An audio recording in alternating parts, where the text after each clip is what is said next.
I'm going to talk now about child tax credit, and this may require Form 8901.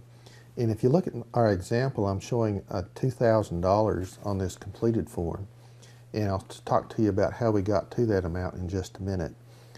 But if you go to instructions for line 32, there's several steps you need to take to determine the credit. First is to make sure that you have a qualifying child for the child tax credit. And qualifying child is defined as either a child who is your son, daughter, stepchild, foster child, brother, sister, stepbrother or sister, or a descendant of any of them. So grandchildren are qualified for this. They have to be under the age of 17 at the end of 2007.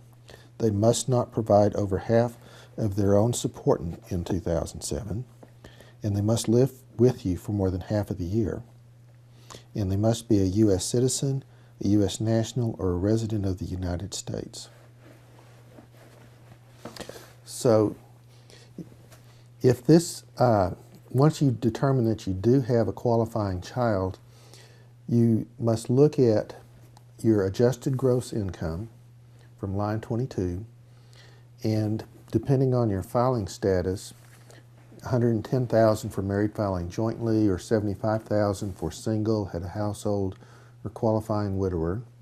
Married filing separately is $55,000. If you answer yes to any of these questions, you must use form publication 972.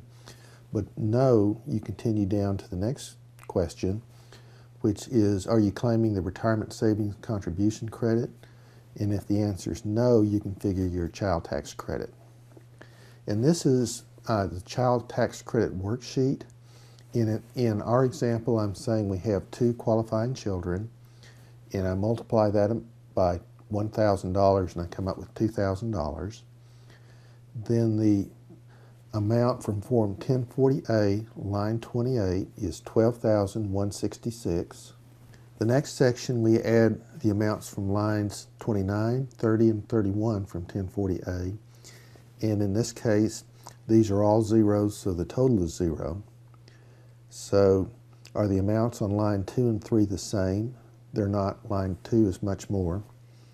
So I check no, and then I subtract line 3 from line 2, and I get $12,166.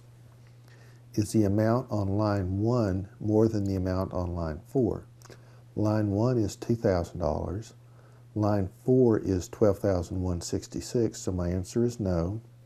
And I enter the amount from line 1, which is $2,000. And this is the amount that I enter on Form 1040A, line 32. And you can see line 32 is $2,000.